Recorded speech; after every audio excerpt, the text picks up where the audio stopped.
Assalamualaikum warahmatullahi wabarakatuh. Selamat siang Sobat Syariah dimanapun Anda berada. Kembali lagi bersama kami di Podcast Entrepreneur HMPS Hukum Ekonomi Syariah. Bersama saya, host hari ini yakni Mahfud Saiful Huda, dan juga dengan pemateri kita yang sangat luar biasa yakni Ustadz Hakmi Hidayat SPDI SH MPD. Baik, selamat siang Ustadz. Selamat siang Mas Huda. Masya Allah. Apa kabar hari ini Ustadz? Alhamdulillah sehat-sehat walafiat ya. Alhamdulillah. Oke. Beliau ini merupakan salah satu dosen muda Fakultas Syariah yang mengajar tentang ulumul Quran dan juga qiraatul kutub. Nah, hebatnya lagi beliau ini bukan sekedar mengajar saja, tetapi beliau juga seorang investor saham yang telah menghasilkan keuntungan berjuta-juta. Begitu ya sekiranya. Amin Allah. Amin, alhamdulillah. Berkaitan dengan tema kita pada kali ini yakni pasar saham syariah di antara peluang dan juga tantangannya. Oke, ngomong-ngomong tentang saham nih ya Us ya. Kira-kira kan kata saham itu sudah terdengar familiar di kita ya Us ya. Nah, kira-kira arti kata saham itu sendiri apa sih Us? Ya, sederhananya saham itu adalah seperti bagian daripada surat berharga gitu ya. Bagian dari surat berharga, dan hari ini menjadi fenomena yang sangat luar biasa. Karena kalau kita lihat secara regulasi perundang aturannya itu sudah lama ternyata, di mana perjalanan daripada saham syariah ini sudah mulai lama gitu. Sejak saya baca itu ada sekitar 4 atau 5 ya aturan yang berbicara masalah saham syariah itu. Bahkan yang terakhir ini yang saya lihat itu nomor 135 tahun 2020 itu langsung khusus bicara masalah saham sendiri. Padahal ada saham nomor 20 tahun 2001, kemudian nomor 40 tahun 2011 kalau nggak salah itu dia. Nah, yang menarik itu adalah adanya regulasi aturan dari negara kita tentang saham ini, khususnya saham syariah. Artinya adalah negara sudah memberikan kepada masyarakat kita Indonesia khususnya itu aturan yang paten, aturan yang baku berkaitan dengan saham syariah ini. Itu satu.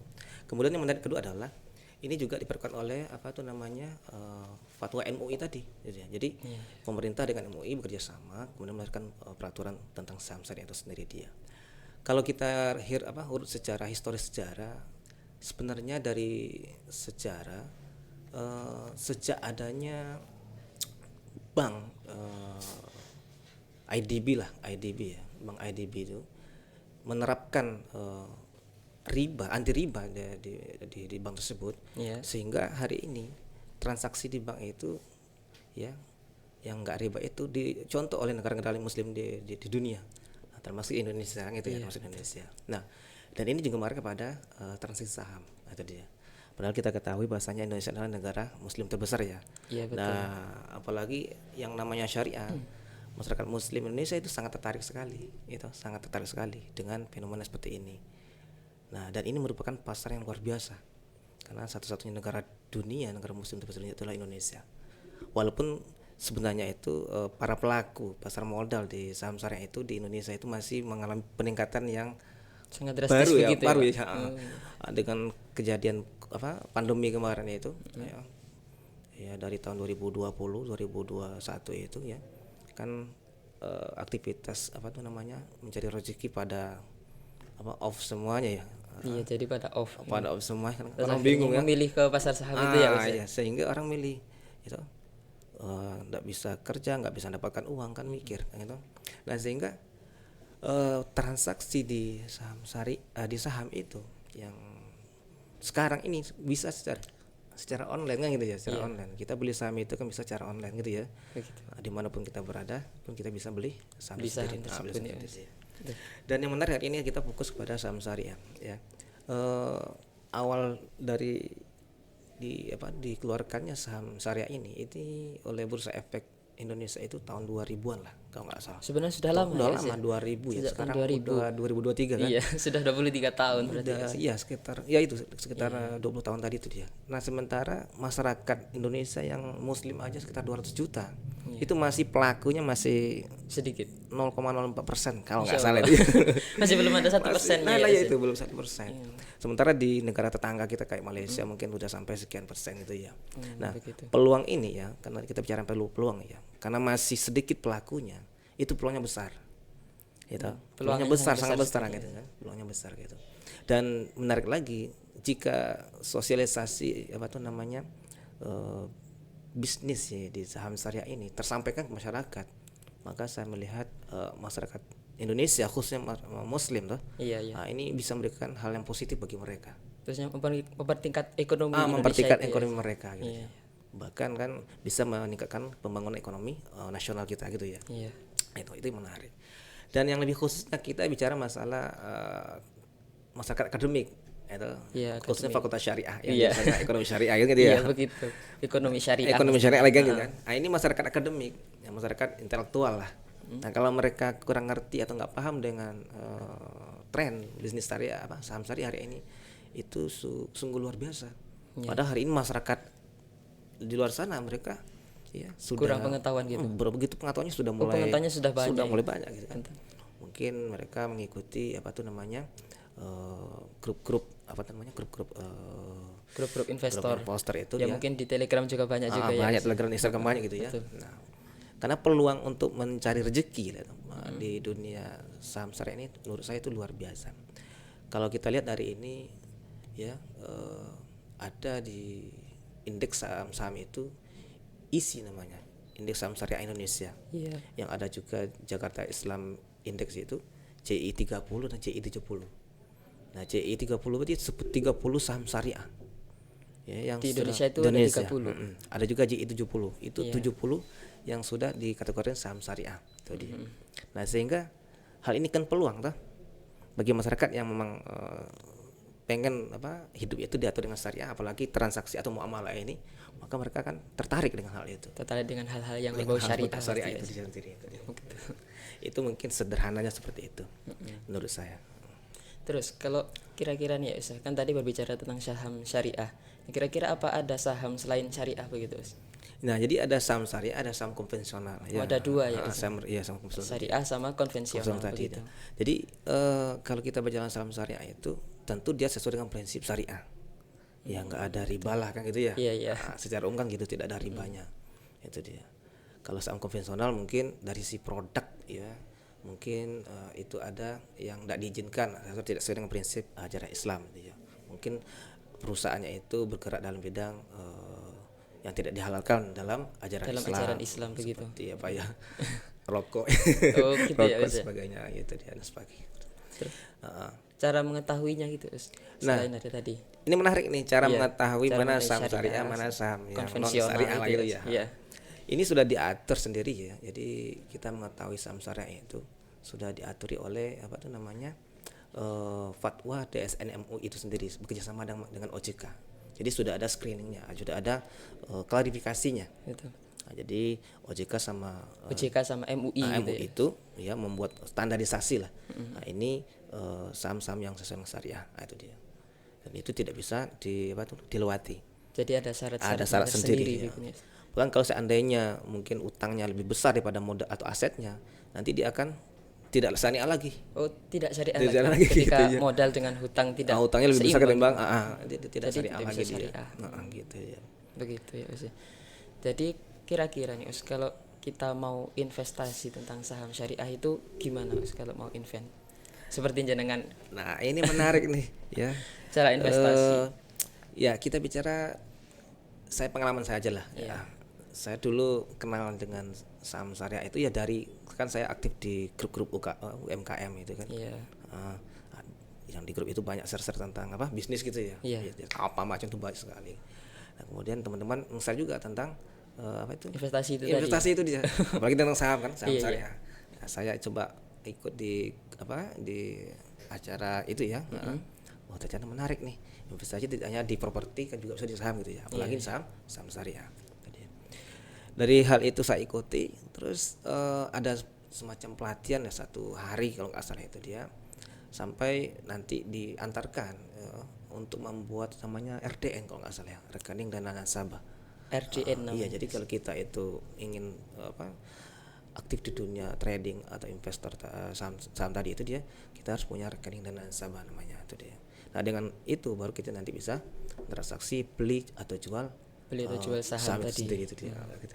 Menarik. Awal mula kenal investasi saham ini tahun berapa Us kira-kira? Ya itu pas pandemi itu. Oh, pas ketika pandemi Ya. itu. Jadi kan pandemi itu ada hikmahnya juga ternyata, sembari belajar atau kuliah tidak offline terus online kan. Kuliah juga online, belajar juga online, sampai transaksi saham juga sampai online. Dan hari ini menarik nih gini. Jadi kalau teman-teman yang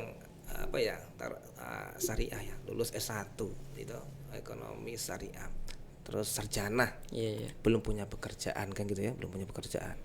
Ya, selama kuliah itu ngerti dan paham bagaimana Investasi bisnis di saham. dunia saham, apalagi saham syariah gitu. Jadi nggak perlu mikir kerjaan toh, nggak perlu ngelamar kerja gitu kan. Iya. Nggak perlu lamar kerja kemana-mana itu. Nah dengan taruh aja modal 1 juta ya, 1 juta, terus untung aja 1 bulan 10%, ya lumayan lah. 1 juta dalam 10%, 1 juta 10%-nya. ya 100.000 kira-kira gitu Iya, ya. 100.000.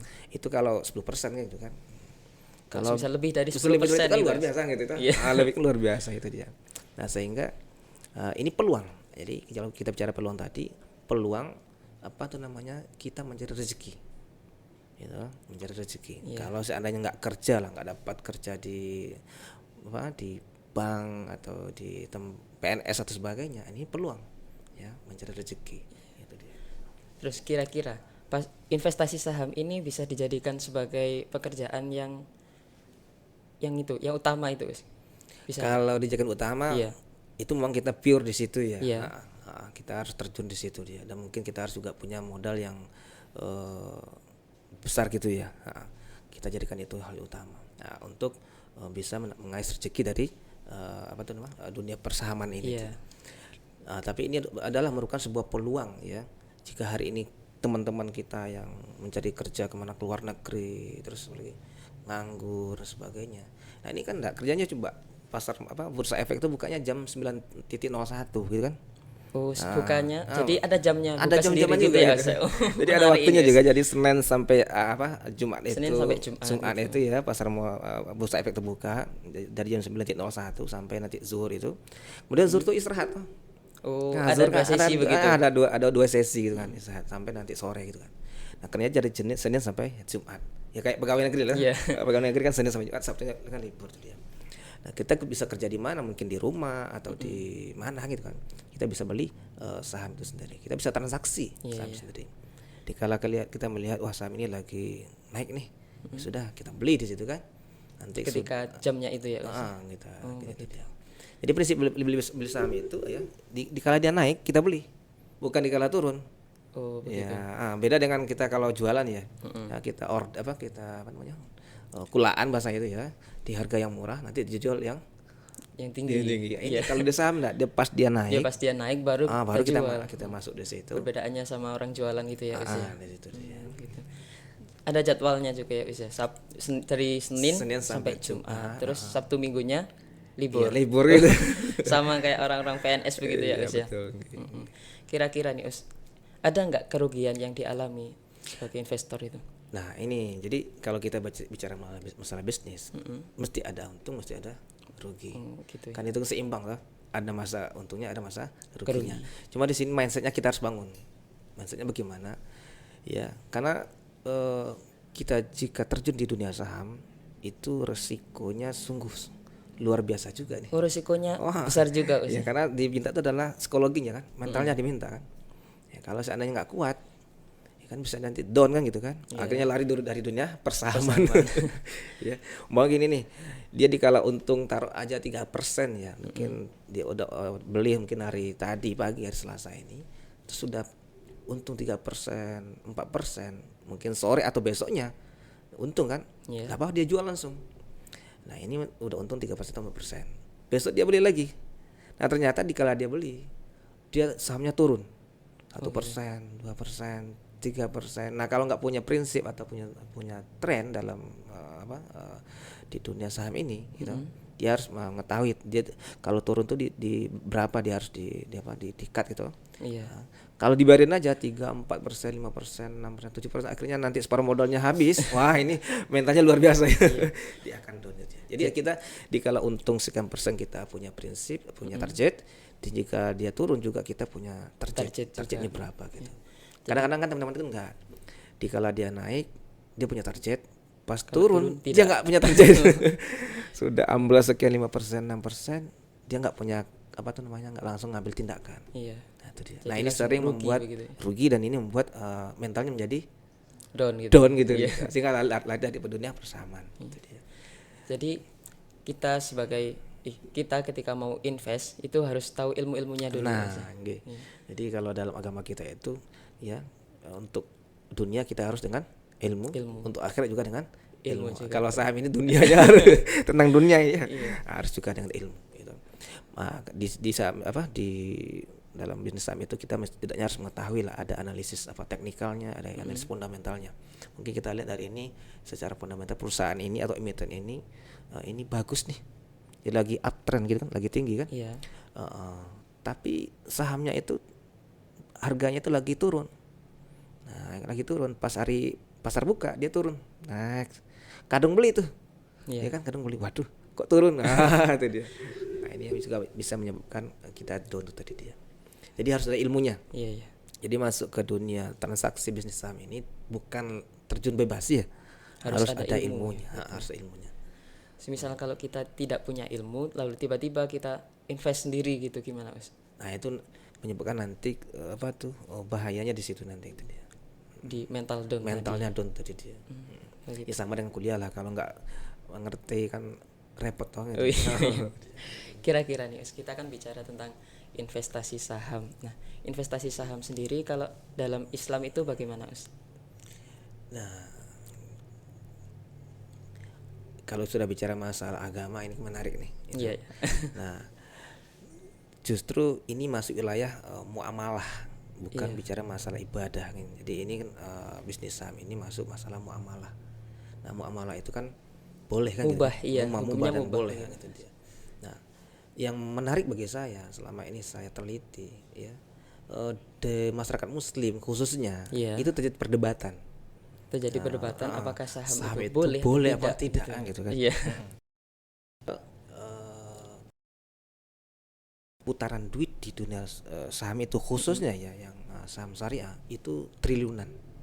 Sampai Triliunan coba. Masya Allah. Ya, umpamanya hari ini kalau ada pasar putaran duitnya itu sekitar triliunan. Kira-kira orang situ rame nggak jualan? Pasti rame. Iya.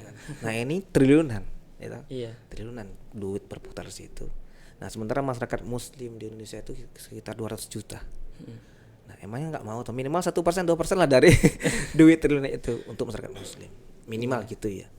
Nah, kita nggak batasi Muslim dan non Muslim ya, tapi di sini kita lihat bahwasanya ini peluang bagi masyarakat. Bagi masyarakat Indonesia lah. Oh, Indonesia, bukan Muslim saja ya. Bukan Muslim saja. Bahkan hari ini banyak orang non Muslim itu juga beli saham yang syariah. Beli saham yang syariah, bukan konvensional lagi. Iya, bahkan kan produknya jelas tuh. Iya. Ya, kayak Unilever ya, saham Unilever gitu. Kan jelas. Terus juga mekanismenya juga jelas gitu ya kan. Enggak jelas itu. Objeknya jelas, terus mekanismenya juga jelas. Gitu deh. Jadi ya orang hari ini yang PR kita hari ini adalah bagaimana bisnis di dunia saham ini harus tersampaikan ke masyarakat, karena masyarakat Indonesia itu baru sekitar 0,04% mengerti dengan transaksi di dunia saham ini dia. Nah, mungkin ini tugas kita bersama lah ya, bukan dari teman-teman dari Fakultas Syariah, Ekonomi Syariah, setidaknya mengkampanyekan, memberitahukan gitu. Saya kemarin baca jurnal baca jurnal itu bahkan ada guru-guru pesantren itu. Guru-guru pesantren itu dilatih tentang bagaimana ngerti saham syariah. Luar biasa kan? Padahal guru pesantren kan gitu. Jadi guru pesantren dididik mereka 1 hari training tentang dunia persahaman khususnya saham syariah. Padahal guru pesantren gitu ya. Harus sosialisasi tentang apa itu saham, bagaimana cara investasi saham gitu ya. Jadi bukan di dunia kuliah atau di dunia pendidikan saja, tetapi juga di dunia pesantren itu juga ya Ustaz. Sangat menarik sekali Ustaz. Iya. Terus kira-kira dari beberapa persen tadi tidak kurang dari 1% ya Ustaz. Yang investor tadi. Iya. Ya, itu kira-kira mayoritasnya dari mana Ustaz? Kalau tadi itu kalau diangkakan itu ya dari sebelum pandemi itu sekitar investor muslim itu baru 4.300-an kalau nggak salah. Dari Kemudian sekitar setelah pandemi itu naik ya sekitar nggak sampai 10.000 lah, 10.000 orang orang. investor muslim di Iya, iya. dunia saham, khususnya saham syariah ya. Iya. Nah itu kan baru 0,01% baru itu ya. Kalau masyarakat orang Malaysia mungkin sudah sampai 5% atau 12% masyarakatnya. Malaysia, Malaysia itu ya. kira-kira. Kalau Indonesia masih beberapa segelintirnya ya, Ustaz. Nah ini kan peluang tah? Iya, peluang sangat besar bagi masyarakat Indonesia. Gitu. Lalu ketika Ustadz ini investasi, apakah ada tantangannya gitu, Ustaz? Tantangannya yang pertama itu adalah ya modal. Oh, modal pasti ya, Ustaz. Modal kan? Modal. Kan kita harus setidaknya tuh kalau kita punya duit itu ya 40% untuk apa, 30% itu untuk apa, 20% mungkin untuk investasi, dan 10% lagi mungkin nanti untuk infak sedekah gitu ya. Iya. Kalau yang saya mungkin sudah kerja, mungkin duit itu tak kategorikan seperti itu lah, 40% untuk ini, 30% untuk ini, 20% untuk ini, dan 10% untuk ini, itu dia. Kalau nggak gitu kan kalau nggak kita mampu memanage keuangan kita kan kita ya akhir bulan kan habis ya Habis jelas duitnya. nggak jelas gitu ya. Iya. Dan kelemahan kita hari ini kan kita lemah dari sisi manajemen keuangan. Ntar teman-teman mahasiswa ya dikasih orang tuanya belanja sebulan tuh 1 juta deh. Nah, kita pakai pola tadi 40, 30, 20, 10. Itu pola pembagian itu. Iya, atau 50, 30, 20 gitu kan. Iya. Nah, 50 untuk mungkin untuk kebutuhan hariannya, 30 mungkin untuk apalah beli apa-apa gitu kan, dan 20%-nya mungkin untuk investasi. Kalau 1 juta mungkin kita 200.000 kita sisihkan untuk investasi. Itu dia. Mungkin kita investasi atau mungkin di tradingnya. Nah, tergantung minatnya di mana. Kalau belum paham tentang bagaimana trading, mungkin di investasi aja dulu gitu kan. Iya. Nah, enaknya dua-dua kan. Investasi ngerti juga, dan trading juga ngerti. Itu dia. Jadi antara investasi dengan trading itu apakah beda, Ustaz? Ya ini sebenarnya dari sisi stylenya aja mungkin menurut saya. Biasanya kalau investasi itu teman-teman tuh sering lihatnya pada fundamentalnya. Mungkin perusahaan ini bagus dari sisi keuangannya, maka mereka invest di situ. Beli mungkin 1 lot atau 1 lot setiap bulan itu. Selama setahun kan dapat 12 lot toh. Nah, nanti juga akan berikan dividen kan. Dapat dividen atau bagi hasil dari saham itu sendiri. Iya. Nah, kalau yang trading kan bisa beli hari ini, jualnya hari ini juga bisa, atau mungkin besok dijual. Banyak beli saham tentang Adaro hari ini 1 lot saja umpama ya. Iya. Nah, kemudian dia taruh di harga 3.000, kemudian dia naik 3.010, 3.020 sampai besok mungkin naik sampai 3.100 kan 10% toh. Iya. Nah, sudah dijual kan, lumayan kan dapat tadi ya. Itu trading. Hah? Itu untuk trading. Iya, kalau invest Itu jangka lama lah. Kalau investasi itu jangka lama. Kalau yang trading itu bisa mungkin harian kita iya. beli sekarang nanti jual juga bisa, atau beli sekarang besok juga jual bisa, tergantung dia naik apa enggak ya kan gitu dia. Oh, begitu ya, Ustaz. Nah, pengen mana kan pengen mana. Iya. Oke, Us. Kan ini Anda seorang investor dan Anda juga seorang dosen. Nah, itu kira-kira cara membagi waktu itu gimana? Us, kan tadi juga mengingat kalau seorang investor itu pasti juga ada jam buka, jam tutupnya begitu, Iya. Us. Cara membagi waktu dengan Anda mengajar sebagai dosen, Anda sebagai investor itu bagaimana, Us? Kalau ngajar sebagai dosen itu kan memang bukan kewajiban lagi bagi saya, karena saya itu senang ngajar. Oh, gitu. Senang Satu ngajar. hobi berarti Satu ya, Us, hobi. ya? Ya. Masya Allah. Ya, satu hobi gitu loh.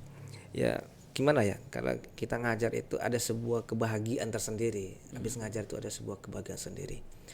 Sama juga. Jadi gini, kalau saya itu seperti ibaratkan warna-warni lah. Warna-warni itu indah kalau berwarna. Ada merah, hijau, kuning, dan biru gitu kan. Iya.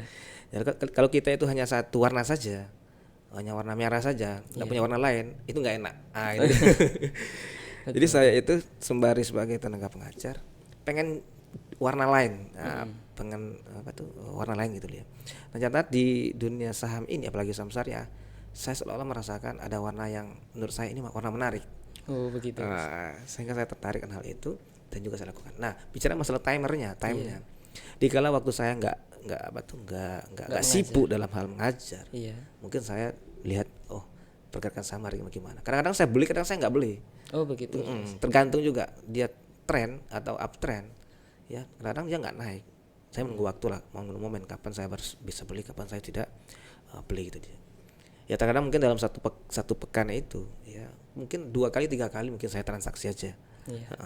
Jadi tidak mengganggu aktivitas lainnya itu dia. Nah, karena resikonya juga mental kan ini ya. Jadi kalau beli nanti turunnya sampai sekian persen kan, wah bikin mental. Itu juga. Oke, maka sebab itu di dunia trading itu psikologinya memang dituntut. Nah, maka kita di sini sembari melatih melatih keterampilan kita di dunia trading saham itu juga mengasah mental kita itu dia. Menurut saya dunia ini menarik, kedua-duanya menarik itu dia. Dan hari ini saya melalui podcast ini juga mengajarkan sebenarnya mengajarkan pada teman-teman yang ekonomi syariah dan pada teman lainnya, mungkin juga pada masyarakat pada umumnya, bahwasanya ayo kita aktif atau mengarah kepada bagaimana aktif di transaksi saham, khususnya saham syariah. Karena ini peluang bagi masyarakat kita, khususnya masyarakat muslim ya, itu peluang sekali gitu dia. Jadi kenapa ini peluang? Karena ya masih belum banyak ini masalahnya yang berada di Dunia saham itu sendiri itu dia. Mungkin Mas Huda juga bisa jadi investor atau trader di dunia saham sendiri gitu dia. Ini peluang. Oke. Kesan kira-kira untuk mahasiswa ekonomi syariah dan mahasiswa fakultas syariah, mungkin seluruh mahasiswa di Indonesia ini apa kira-kira untuk saham ini? Ini menarik nih kalau udah pesan ini. Yang pertama lembaga keuangan syariah di Indonesia ini sudah sangat berkembang sekali. Bahkan hari ini tidak hanya lembaga keuangan syariah ya, produk-produk hari ini pun juga harus disertifikasi halal. Iya. Nah tadi. Dan Indonesia hari ini dari tataran dunia ini nomor 1 negara yang maju di sisi kehalalan tadi dia. Oh begitu. Apalagi saham, gitu, saham syariah dan fakultas syariah sebagai fakultas hukum yang tentunya akan mengkaji syariah itu halalnya bagaimana, haramnya bagaimana, itu kan terdepan. Apalagi teman-teman dari ekonomi syariah yang juga dunia bicara masalah ekonomi kan, ekonomi itu dia. Nah, saya kira ini teman-teman fakultas syariah dan ekonomi syariah ini ujung tombak juga. Ujung tombak sebagai pengenalan syariah saham syariah tadi bagi masyarakat pada umumnya. Bahkan kapan perlu teman-teman ekonomi syariah kalau KKM-nya atau mungkin praktek PKLI-nya ya tidak hanya di bank syariah saja. Ya, coba cari sekuritas. Sekuritas yang juga di situ ada menawarkan saham syariah.